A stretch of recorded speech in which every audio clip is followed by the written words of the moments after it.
Hello guys, welcome to another video. दोस्तों, आज मैं एक और स्टोरी को ट्रांसलेट करने जा रहा हूं और हमेशा की तरह मैं इसे हिंदी में ट्रांसलेट करूंगा। तो आज की जो स्टोरी है वो काफ़ी इंटरेस्टिंग होने वाली है, आपको पसंद आएगी। इस वीडियो को आखिर तक ज़रूर देखिएगा। इस वीडियो में आपको वर्ड बाय वर्ड मीनिंग मिलेंगे और साथ में जो है मैं ग्रामर के पोर्शन को भी कवर करूँगा। तो अगर वीडियो अच्छी लगे तो कमेंट में भी ज़रूर बताएं। तो शुरू करते हैं वीडियो का जो टाइटल है वो है the old wolf and the skinny dog. The old wolf, wolf कहते हैं भेड़िए को, तो बूढ़ा भेड़िया, and the skinny dog, skinny का मतलब होता है दुबला पतला, यानी कि बहुत ही ज्यादा पतला। डॉग कहता है कुत्ते को, तो इसका क्या मतलब हुआ? The old wolf and the skinny dog, यानी कि बूढ़ा भेड़िया और पतला कुत्ता। तो ये था हमारा टाइटल। इसको मजीद पढ़ते हैं। There was a Wolff.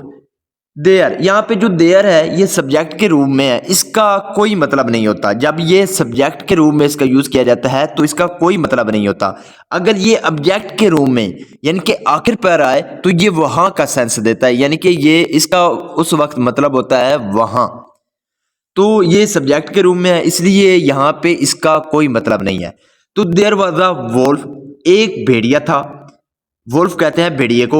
Who, अब जो हु है ये रिलेटिव प्रोनाउन है जो कि वोल्फ के लिए लगाया जा रहा है कि वो भेड़िया who due to old age, जो कि अपने बुढ़ापे की वजह से, ड्यू टू का मतलब होता है वजह से, तो अपने बुढ़ापे की वजह से, and physical infirmity, physical infirmity का मतलब होता है जिस्मानी कमजोरी, यानी कि अपने बुढ़ापे और जिस्मानी कमजोरी की वजह से जो भेड़िया था वाज फाइंडिंग इट डिफिकल्ट, तो उसे क्या लगता था? मुश्किल लगता था टू मैनेज करना हिज मील्स, अपने खाने को। यानी कि जो भेड़िया, एक दफ़ा एक भेड़िया था जिससे अपने यानी कि बहुत ज़्यादा उम्र और जिस्मानी कमज़ोरी की वजह से उसे अपना जो खाना है उसे ढूंढ पाने में मुश्किल होती थी। जनरली, आमतौर पर, हिज प्रीज, यानी कि जो उसके शिकार हैं, आउटरेन हिन इन द चेज, चेज का मतलब होता है पीछा करना। तो जो आमतौर पर जो उसके शिकार थे वो उसे जो दौड़ है उसमें पीछे छोड़ देते थे। वन डे, एक दिन, while wandering with a single thought in his mind, what should I do now. One day, एक दिन, वाइल का सेंस होता है दौरान, वैंडरिंग का मतलब होता है इधर उधर घूमना फिरना, भटकना। तो एक दिन इधर उधर भटकने के दौरान, विद द सिंगल थॉट, तो एक ही सोच के साथ, इन हिज माइंड, अपने दिमाग में, what should I do now, कि मुझे अब क्या करना चाहिए।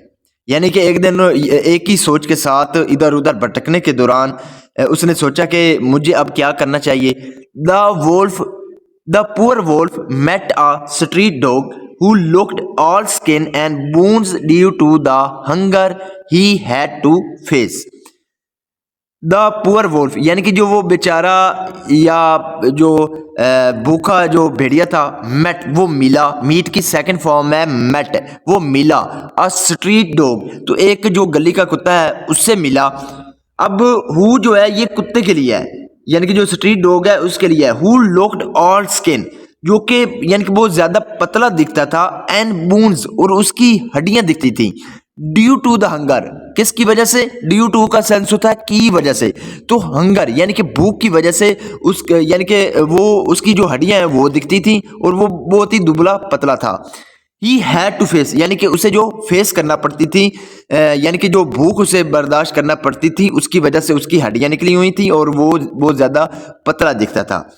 आफ्टर बीइंग बीटन, किसके बाद? आफ्टर का सेंस होता है बाद, तो बीइंग बीटन यानी कि पीटे जाने के बाद, एंड चेज्ड अवे, और भगाए जाने के बाद। चेज्ड अवे का मतलब होता है भगाए जाना, तो भगाए जाने और यानी कि पीटे जाने के बाद, बाय हिज मास्टर, उसके मास्टर के द्वारा, यानी कि अपने मास्टर के द्वारा पीटे जाने और भगाए जाने के बाद उसको ये सब हुआ, यानी कि उसकी हड्डियां निकल आई और वो बहुत ज्यादा दुबला पतला हो गया भूख की वजह से।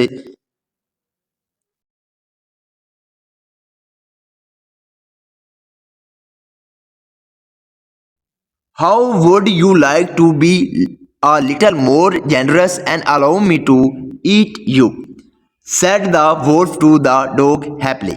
हाउ वुड यू लाइक, यानी कि आप कैसे पसंद करेंगे to be a little more generous. Generous का मतलब होता है दयालु, कि आप थोड़े से यानी कि दयालु कैसे यानी कि होंगे और पसंद करेंगे। एंड अलाउ मी, और मुझे इजाज़त देंगे, टू ईट यू, तुम्हें खाने की। Said the wolf to the dog happily, तो जो भेड़िया था उसने कुत्ते को यानी कि खुशी से कहा। हैप्पली का मतलब होता है खुशी से। Lean and thin as I have become, said the dog. Lean and thin, lean का मतलब होता है बहुत ज्यादा पतला, तो थिन का मतलब ही होता है पतला, तो यानी कि दुबला पतला होने के साथ एज आई हैव बिकम, जैसा कि मैं बन गया हूं। हैव के साथ यहाँ पे वर्ब की थर्ड फॉर्म है। जब हैज या हैव के साथ वर्ब की थर्ड फॉर्म का यूज किया जाता है तो वो प्रेजेंट परफेक्ट टेंस का वाक्य माना जाता है। तो यानी कि जितना दुबला पतला मैं बन गया हूं, सेड द डॉग, कुत्ते ने कहा। आई वुड एडवाइज यू, मैं तुम्हें क्या करता हूं, एडवाइज। एडवाइज का मतलब होता है किसी को नसीहत करना, तो मैं तुम्हें नसीहत करता हूं। टू फीड मी, फीड का मतलब होता है खिलाना, तो मुझे खिलाएं प्रॉपरली, यानी कि अच्छे तरीके से खिलाएं। एंड ईट मी, और मुझे खाएं after I have gain some weight. After I have gain some weight, यानी कि जब मुझ पे कुछ यानी कि मास आए या मैं वजन में बढ़ जाऊं।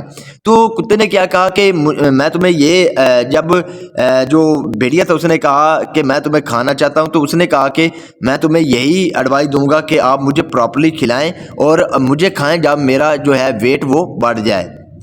राइट नो, अब you wouldn't get any thing out of me. You wouldn't get anything, तुम्हें कुछ भी नहीं मिलेगा आउट ऑफ मी, मुझसे, यानी कि अब आपको मुझसे कुछ भी नहीं मिलेगा। Thinking that the idea was not altogether bad, allowing the dog to gain a little fat before he is consumed. यहाँ तक देखते हैं। थिंकिंग दैट, ये सोचते हुए, the idea was not all together bad, कि जो ये आइडिया है, ये जो एक सोचना है, ये यानी कि बुरी नहीं है। अलाउिंग द डॉग, क्या करते हुए कि अलाउिंग यानी कि इजाजत देते हुए, the dog to gain a little fat, कि जो कुत्ता है वो क्या कर ले, थोड़ा सा वेट बढ़ा ले। बिफोर ही इज कंज्यूम, यानी कि इससे पहले कि उसे क्या किया जाए, कंज्यूम्ड, खाया जाए। कंज्यूम का मतलब होता है खाना, यानी कि ये सोचते हुए जो वो भेड़िया था उसने कहा कि ये आइडिया बुरा नहीं है कि जो कुत्ता है उसको थोड़ा सा जो है वेट बढ़ाने दिया जाए इससे पहले कि उसे खा लिया जाए। The wolf arranged food for the dog and got out of his way for a few days. The wolf arranged food. Arrange का मतलब होता है इंतजाम करना, तो जो भेड़िया था उसने खाने का इंतजाम किया for the dog, कुत्ते के लिए, and got out of his way for a few days, और उसके जो रास्ते से यानी कि चंद दिन के लिए वो क्या हो गया, निकल गया। But by the time, लेकिन उस वक्त तक द डॉग यानी कि जो कुत्ता था, not only had gain weight enough fat, यानी कि ना कि उसने जो अपना वजन बढ़ा लिया था, he had also become strong, वो क्या हो गया था, यानी कि इतना मजबूत हो गया था, इतना ताकतवर हो गया था, enough to give a terrific fight to the wolf, कि वो क्या कर सकता है, एक भयानक जो फाइट है वो लड़ सकता है, किसके साथ, भेड़िए के साथ था।